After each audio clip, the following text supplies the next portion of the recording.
Hello, and welcome to Revolutions. Episode 8.4, The Siege of Paris. When the Germans completed their envelopment of Paris on September the 20th, 1870, everyone on the German side felt pretty confident that the war would be over before winter. In just 2 months of fighting, they had eliminated the French army as a threat, toppled the Second French Empire, and now had Paris completely surrounded.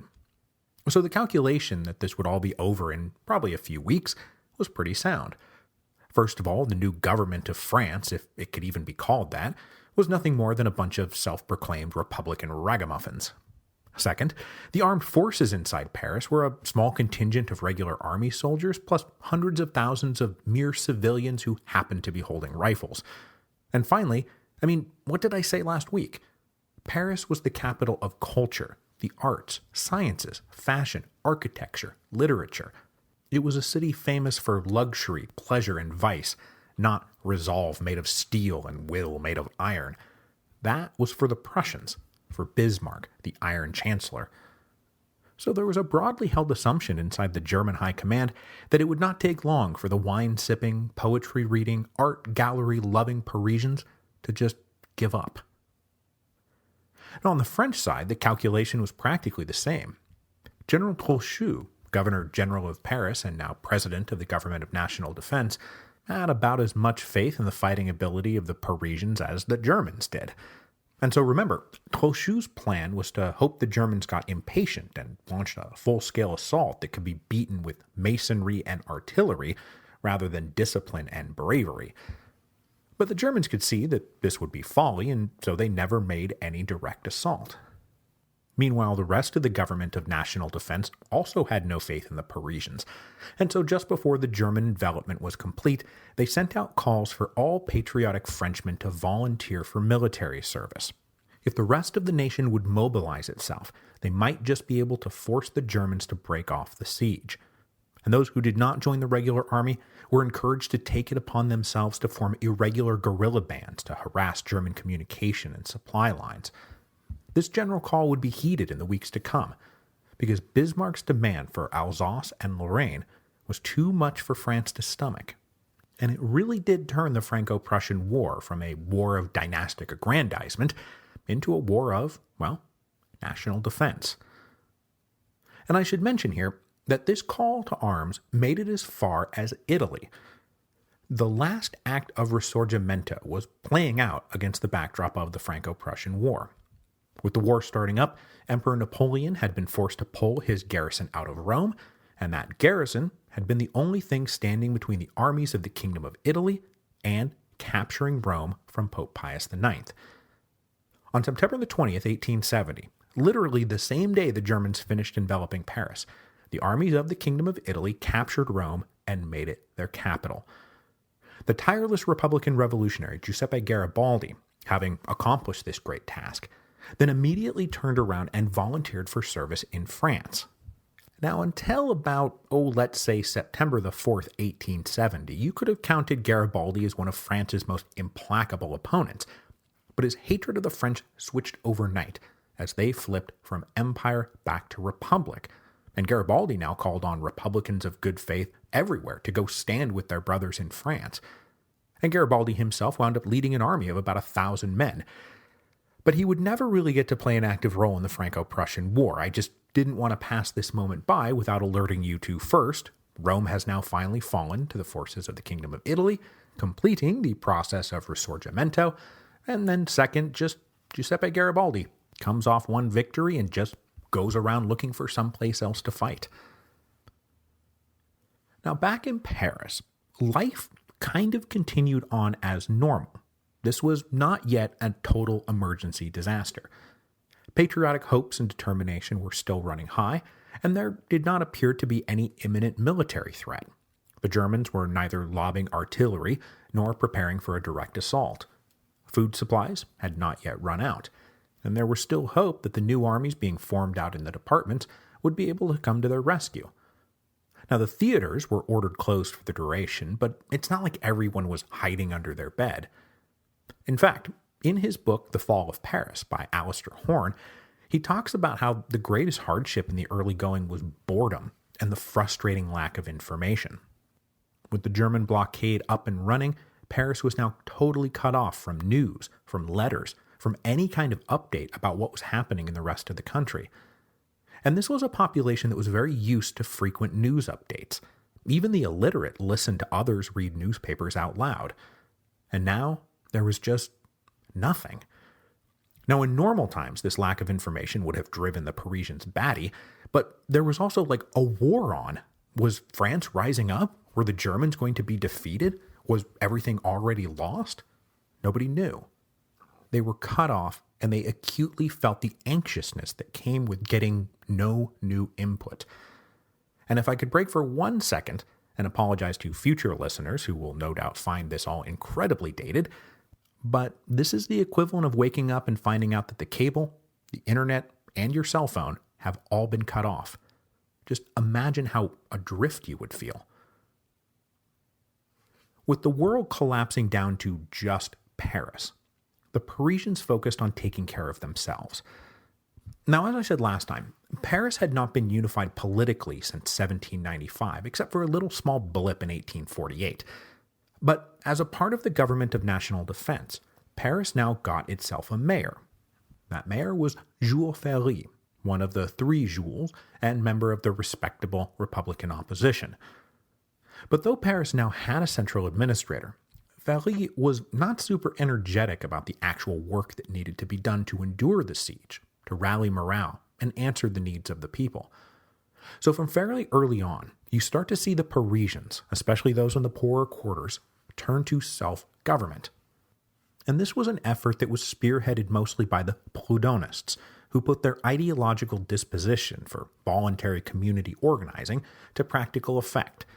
They started forming what became known as vigilance committees, small assemblies inside each arrondissement who would take it upon themselves to meet the needs of the neighborhood, to equip National Guard companies, to control ration cards, to open up free soup kitchens, to distribute necessary supplies. Open neighborhood assemblies would elect 25 or 30 people to sit on one of these vigilance committees, and then those committees would select 4 or 5 of their number to go to a central committee. The central committee took up its residence at 14 Rue de la Corderie in the 3rd arrondissement. This building, later dubbed simply La Corderie, would become ground zero for the Commune.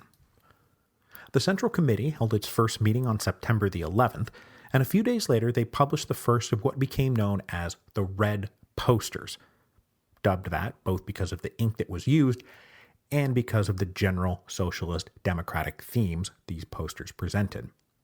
The first one they posted was on September the 15th, and it was the first to call for the recreation of the Paris Commune, to give the Parisians self-government, to arm the people, to make sure food and supplies were distributed equitably. Now, the official government of national defense wanted absolutely no part of anything called the Commune, wrapped up as it was with the First Republic in the Reign of Terror. But the vigilance committees were well on their way to becoming a shadow, unofficial government of Paris that would combine with other ingredients in March of 1871 to become the Paris Commune. Now, aside from these vigilance committees and its central committee, one of the other big things that sprouted up here in the early going of the siege that would be a key ingredient of the Commune were political clubs. The closing of the theaters and the general malaise and boredom had left these political clubs as one of the few places one could go for an interesting and stimulating good time. And so, like the first French Revolution that produced all kinds of political clubs, all kinds of political clubs started sprouting up. Now, in the first month or two of the siege, these were not overtly radical socialist groups planning revolution. And the sense in the room could just as easily be the need for patriotic solidarity and support for the government of national defense. But given the circumstances of the Siege of Paris, and the fact that these political clubs tended to concentrate in the working class districts, Neo-Jacobin and Blancist leaders were absolutely aiming to create the nucleus of a revolutionary movement. So These clubs eventually became known as the Red Clubs. Old Blanqui himself, now 65 years old, led a club personally, and his name was never anything but the overthrow of the government. While Paris was organizing itself, the government of national defense was trying to run a war completely blind and cut off from the rest of France. So to try to make some contact with the outside world, the photographer and balloon buff, Felix Nadar, proposed loading up one of his balloons with letters and sailing it over the blockade. He eventually received permission for this kind of harebrained scheme, and on September the 23rd, he launched the first of his balloons, successfully floating it over the German lines and landing it about 50 miles away. This successful experiment led to the production of more balloons, and in total, 66 such balloon flights were launched over the course of the siege of Paris. But though the Parisians could now get information out, it was still hard to get information back in because at this point, balloon piloting is not an exact science. You try to fly one of these things back into Paris, you might miss the city completely or just crash and burn trying to land.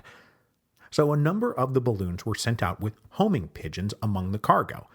Those pigeons were able to bring short messages back to Paris, but this pigeon post was mostly reserved for official government communiques. But even with some communication now established, the government of national defense needed more than that if it was going to conduct a war. So, Léon Gambetta, Minister of the Interior, and now also Minister of War, volunteered for a dangerous mission. If the only way out of Paris was by balloon, then he was going to fly out of Paris in a balloon. So, on October the 7th, he climbed into one of these balloons, and it soared him over the German lines, successfully landing him in the city of Tours. Upon landing, Gambetta became an almost one-man representative on mission. He spent the next few weeks tirelessly raising volunteers, and soon he had gathered up as many as 500,000 men. With these growing ranks, Gambetta was able to open up a whole new front in the war in the Loire Valley, giving fits to the German units in the region, who were at present unsupported by their comrades, because they were all busy either besieging Paris or besieging the last of the original imperial armies that was still trapped inside the city of Metz, way out on the eastern frontier. But Gambetta's early success would not be sustainable, in part because the siege of Metz was about to end.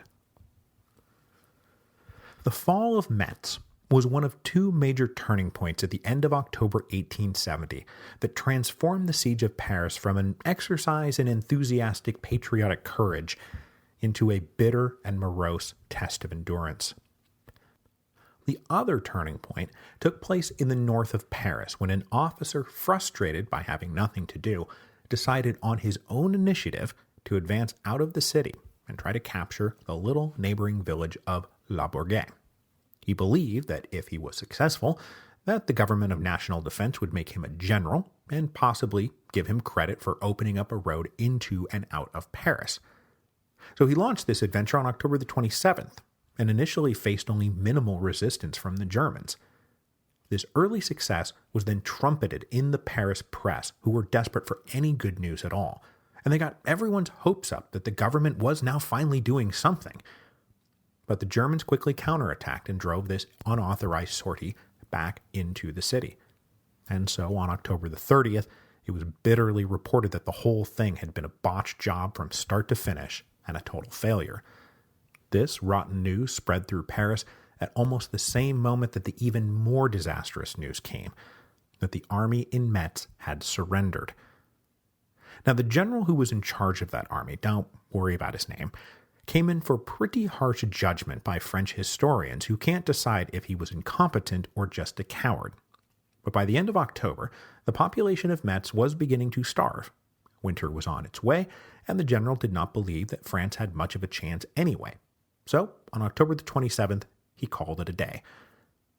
News of this surrender was allowed to pass through the German blockade of Paris, and that news, coupled with news of the defeat at La Bourget, shattered anything resembling optimism inside of Paris. The siege wasn't fun anymore. It wasn't about to be almost over. The government of national defense clearly had no plan. The generals were incompetent, or cowards, or traitors? Probably all three at the same time. All of this led Louis-Auguste Blanqui and his crew of dedicated revolutionaries, plus a handful of radical neo-Jacobins, to conclude that the moment was ripe for revolution, that the time had come to overthrow the failed government of national defense and install a new revolutionary government who would have the will to win the war. So on October the 31st, to the cries of "Long live the Commune," the radical political clubs and the leadership of the vigilance committees urged the workers of Montmartre and Belleville to go storm the Hôtel de Ville, led by the Blanquists and the Neo-Jacobins. Now, the numbers involved in the October 31st insurrection are not overwhelming. We're talking about hundreds, not even thousands. But they did catch the government off guard. After pushing their way inside the building, these guys locked the ministers in a room and demanded that the government of national defense call for democratic municipal elections to directly elect a new government. Then, in another room, the leaders huddled to try to work out a list of names for a new provisional government, although they spent most of their time bickering about who would and who would not be on this list. It didn't really matter, though, because the October 31st insurrection is not going anywhere fast. Paris is a city of 2 million people, and we're talking here about a couple of dozen radical leaders backed by a couple of hundred working-class insurgents. And even those working-class insurgents had mostly gone home by nightfall. They believed that the initial push had toppled the government, and so they went home, high-fiving each other for a job well done. Meanwhile, the revolutionary leaders bickered their way through the night, but come about 4 a.m., a relatively small contingent of National Guard loyal to the government of national defense was able to come and clear the Hôtel de Ville of the exhausted and red-eyed revolutionaries without hardly firing a shot. Order was completely restored within less than 24 hours. Now, this failed insurrection of October the 31st was a major setback for the more radical leftists in Paris for two big reasons. First, the government of national defense reneged on their promise to hold elections and instead held a plebiscite asking a simple question: do you support the government of national defense? The results were a resounding 557,000 votes yes, 65,000 votes no. So if they were trying to prove that the government of national defense was not popular, they failed spectacularly. Now, the other big counterproductive effect was that the government of national defense had been uneasy with upsetting the balance inside of Paris by going after these revolutionary elements. But now that they had shown themselves to be violent and dangerous, the government had all the justification they needed to start cracking down. Arrest warrants went out, leaders like Blanqui had to go into hiding, their newspapers were shuttered, the political clubs were subject to further scrutiny and closure. So, the October 31st insurrection was all around pretty counterproductive. After this failed insurrection, life in Paris settled into an increasingly cold and bitter routine. All the warmth of summer now gave way to a particularly cold winter that saw no one able to shake the chill from their bones. Politics, now shed of its more radical elements, started to take a back seat to the grind of cold and hunger. The most frequent topic of conversation was not politics, but food. Have you seen any? Where? I hear there might be some meat over here, decent bread over there. I know a guy with a line on some potatoes. It did not take long for all the normal meat in the city to disappear, forcing the residents of Paris to turn to less polite fare. The Paris zoo animals were slaughtered, including two famous elephants who had wandered around the Luxembourg Gardens named Castor and Pollux. Then, when those were gone, it was the cats and the dogs. And then, most famously, rats. The diet of rats became one of the enduring symbols of the siege of Paris. But the thing to understand here is that though there was some attempt to ration food equally amongst the population, particularly with bread, the men who ran the government of national defense were, by ideological disposition, believers in market economics, so they mostly just let the law of supply and demand run its course. This meant that the meat, even rat meat, was a luxury that could only be afforded by the middle and upper classes. So it's not the poor who are eating rats, it's the rich. The poor were living on hard bread and bitter tears. And the fact that throughout the siege, the richer quarters of the city were able to feed themselves, while the poorer quarters waited in long lines just to get enough bread to ward off the gnawing of hunger for a few hours, really did help radicalize the population. And one of the most motivating rallying cries when revolutionary politics does come back is the equal distribution of food and supplies on the basis of humanity and solidarity, not wealth and power. With the population of Paris increasingly angry, tired, and hungry, the government of national defense attempted to give them something to cheer for at the end of November, when they staged one of the largest offensive operations of the siege. On November the 29th, 80,000 French soldiers attempted a breakout of the city, and hopefully, in the process, open up a line of supply or communication or anything to the outside world. But this attempt was beaten back soundly by December the 3rd, with over 9,000 French casualties. So despite the recent plebiscite that seemed to ratify the people's faith in the government of national defense, the people were starting to turn hard against them. Rumors swirled that the breakout was a sham, and the government never intended it to work. It was meant only to further demoralize Paris to the point where they would be willing to surrender. As Christmas and New Year's approached, the siege had now been going on for 3 months, and it seemed neither close to victory or close to defeat. It just seemed like it was. Just omnipresently was. Meanwhile, what little news trickled in from the outside world was mostly bad.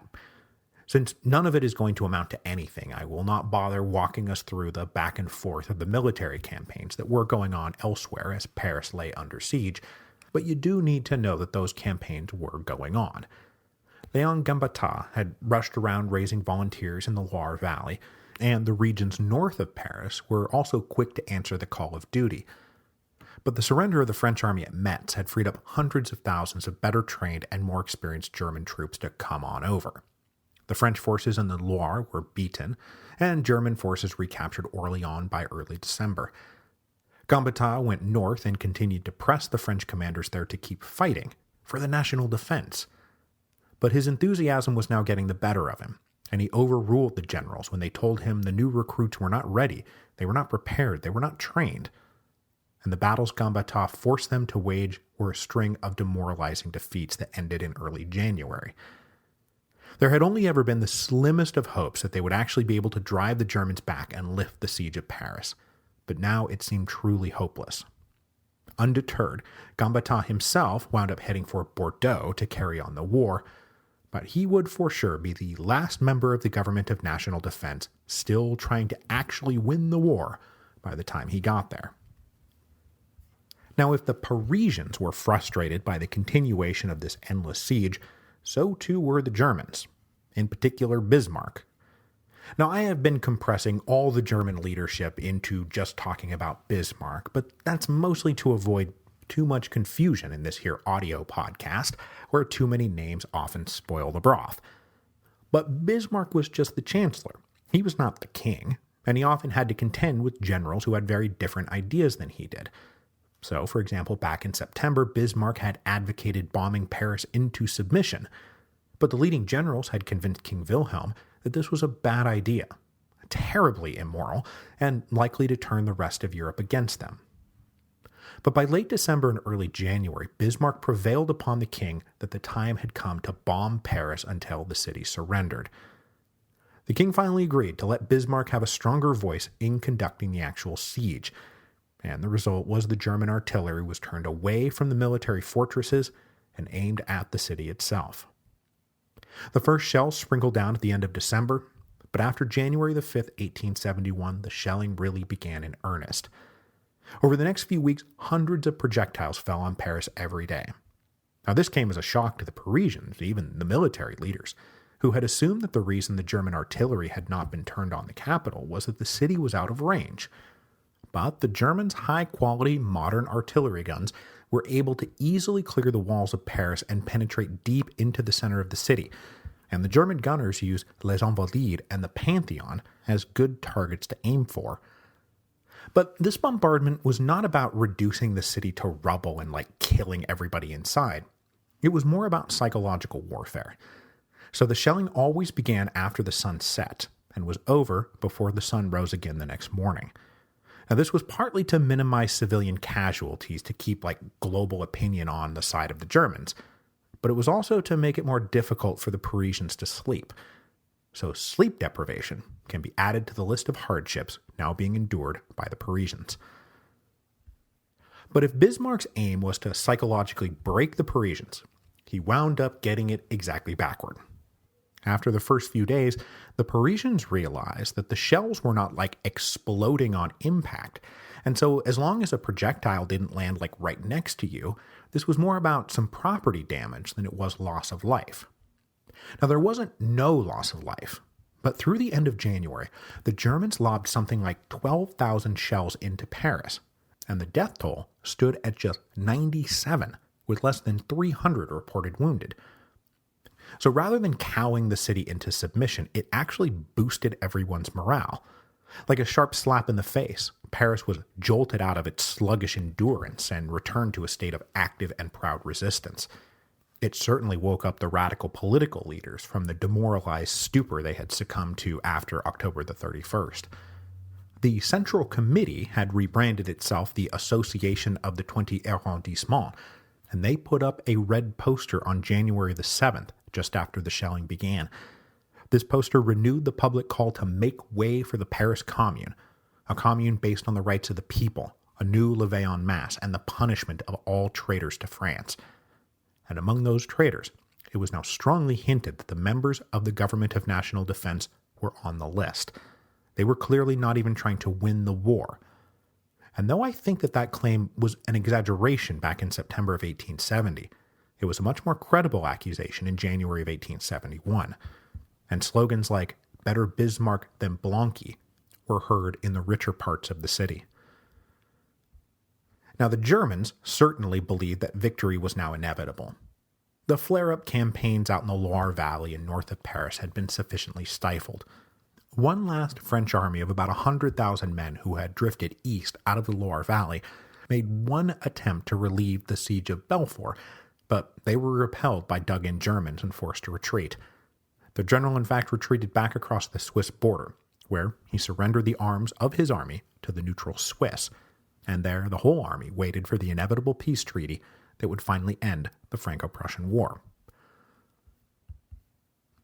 So with the war approaching its end, we come now to January the 18th, 1871, which is a fairly momentous day in the course of European history, because this was the day that the project of German unification was completed.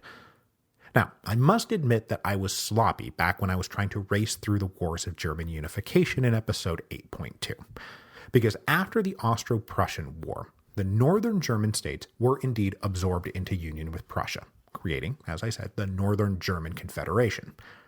But the southern German states were not. So Baden, Hesse, Württemberg, and, most importantly, the Kingdom of Bavaria remained outside the Union. This is why those secret defensive treaties that they had signed with Prussia surprised Emperor Napoleon III when he launched the Franco-Prussian War. He thought that they would all embrace France, join France against Prussia. But instead, French aggression had driven them right into Bismarck's arms. The absorption of these last German states entered its final phase in November of 1870 after the run of Prussian military victories against the French. The relevant terms were worked out between the Northern German Confederation and those still independent states, which would join them into a single German state under a revised imperial constitution. This revised imperial constitution was promulgated on January the 1st, 1871. Now, technically, this is the date that the Northern German Confederation is transformed into the German Empire, and the decades-long process of German unification was officially complete. But it is pageantry that the world looks to for its historical markers, not what date is filled out on a form. And the pageantry came on January the 18th and was staged in the famous Hall of Mirrors in the palace at Versailles. With the Hall of Mirrors packed to the brim with senior military and political officers all in their dress uniforms, Bismarck read a proclamation declaring the German Empire and transforming King Wilhelm of Prussia into Kaiser Wilhelm I of Germany. Set against the backdrop of the conquest of France and in a room full of military officers, Bismarck's opinion that the unification of Germany would not come through liberal speeches but through iron and blood was borne out. But declaring their German Empire in the ancient heart of French power and glory was not going to go over well with the French, like at all. And there is a reason that the negotiations ending World War I were held in Versailles. And there is a reason that the Germans were forced to sign their acknowledgement of guilt, culpability, and defeat in the Hall of Mirrors. But that is a story for another time. Coinciding with the declaration of the German Empire was the last great attempt by the French to break out of Paris, and they aimed themselves straight at Versailles, where the entire German leadership was now stationed. 100,000 Frenchmen, including large contingents of the National Guard, were ordered out on the offensive on January the 19th. But as I said earlier, the motives of the French generals now hung under a cloud of suspicion. There is at least one account of a senior staff meeting, recorded by a right-wing journalist, not a left-wing journalist, that has General Trochu saying that the only way Paris will give up is if they see 20,000 killed at the base of the wall. Another general said that if the National Guard is so hot to keep fighting, that the generals could oblige them, and then only after they lost 10,000 men in a few hours would they see reason and give up. So was this breakout actually a breakout, or was it a calculated defeat? That was the atmosphere that surrounded this final breakout. But that said, the French forces did make it to the old royal vacation spot of Saint-Cloud, where they held out for most of the day, before National Guard battalions elsewhere on the line were forced back by the Germans, leaving the forces in Saint-Cloud exposed and forced to retreat back into Paris. Now, whether this was truly a last-ditch effort to stave off defeat, or a prefabricated demonstration designed to fail and set the stage for surrender, well, that's all debatable. What's not is that it set the stage for surrender. With events now clearly leading towards total capitulation, on January the 22nd, the Blanquists and the Neo-Jacobins staged another attempt at the whole dedicated revolutionary vanguard overthrowing the government thing. But this attempt was even more feeble than the October 31st insurrection. Not only did even fewer people turn up, but this time they didn't even make it inside the Hôtel de Ville. With demonstrators and would-be insurrectionaries swarming the square in front of the building, the main doors of the Hôtel de Ville opened, and out came a contingent of Breton National Guardsmen, that is, natives of Brittany, not Paris. This company opened fire on the crowd, killing 5, wounding more, and driving the mob away. But unlike October the 31st, when the revolution both failed and was counterproductive, this one failed, but was very productive, at least if you were a leftist revolutionary. With the government of national defense obviously on the verge of surrender, and now showing a willingness to murder the people to maintain the existing social order, the better Bismarck than Blanqui crowd had finally shown their true colors. The enemy had never really been the Germans. It had always been the people. Now, before the forces of social revolution could regroup, the Committee of National Defense hastened to come to terms with the new German Empire. Beginning on January the 23rd, Foreign Minister Jules Favre held a series of secret meetings with Bismarck where they hammered out the terms of an armistice. And for Bismarck, this armistice was principally about giving France time to hold an election for a new assembly. He wanted the coming peace to be permanent, and he did not want to sign some treaty with a self-declared government of national defense, only to have some more democratically elected government reject that treaty a few months later. So his terms were that the French army would completely disarm. They would surrender the Parisian fortifications, they would give up a couple of fortresses out on the eastern frontier, and immediately pay a 200 million franc indemnity. And this was the price just for a temporary armistice. The permanent peace would cost quite a bit more than that, but that would all be dealt with in the weeks and months to come. Now, if those terms were met, the Germans promised to immediately open their lines and not just allow food to enter Paris, but to actively provide food for the hungry Parisians. With the war almost over, General Trochu resigned his position both as Governor-General of Paris and as President of the Government of National Defense, and then on January the 28th, 1871, Jules Favre signed the armistice.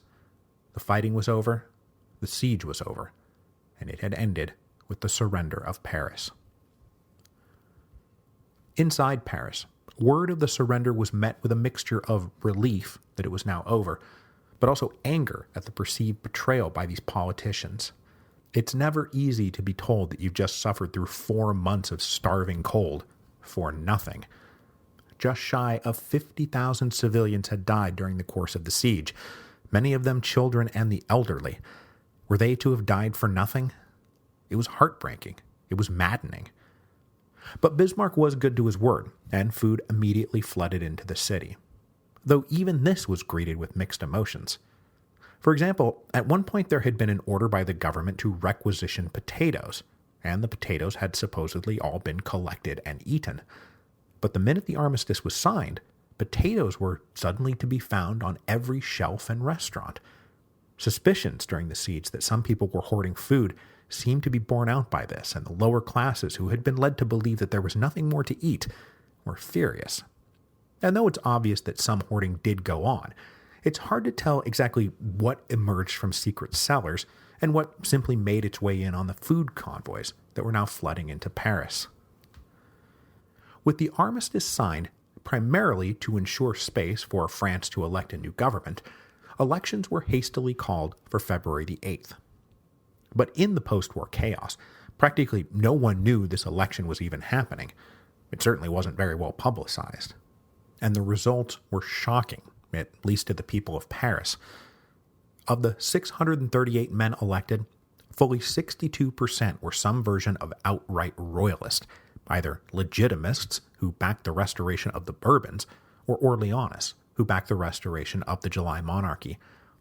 230 deputies were drawn from the old nobility, another 250 were major landowners. These delegates had been supported by what rural voters even knew that it was time to vote, and in every way, the election of February the 8th was a triumph for traditional French conservatism against the radical republicanism of the urban voters. As had happened to the Second Republic in 1848, this first elected assembly of the Third Republic was packed with men who did not even believe in the Republic. This newly elected assembly convened in Bordeaux on February the 13th, and the last remnants of the Government of National Defense ceded power to the assembly. And then they turned around and granted power to an executive ministry headed by our old friend and staunch conservative Orleanist, Adolphe Thiers. With final negotiations for peace underway, and the war clearly over, tensions that had existed inside Paris between the people and the government started to resolve themselves. Those on the left, who had found it hard to reconcile supporting the war while opposing the government, now did not have to struggle with any such reconciliation. The government, who had not been sure who was the greater enemy, the Germans or the socialist revolutionaries, well, they didn't have to worry about that problem anymore. All of the pieces started to fall into place for a major showdown. And that showdown will come next week as the Thiers government attempts to take full military control of Paris, control that the citizens of Paris, who had just suffered together through a 4-month-long siege, did not want to cede. It would end with the declaration of the Paris Commune and the beginning of a civil war. Now, before we go, I want to remind you that the Revolutions Podcast fundraiser is still ongoing. If you would like to support the show, please go to revolutionspodcastfundraiser.com. The fundraiser ends on June the 9th, which is just about 2 weeks from now, and then I will place the big t-shirt order and start mailing out books to those of you who were generous enough to have relieved me of the burden of my favorite books that need to be shed to facilitate the move to France. And of course, remember too that if you spend more than $40 at revolutionspodcastfundraiser.com, you are entered to win a signed copy of the New York Times bestseller edition of The Storm Before the Storm. I thank you very, very much for your support.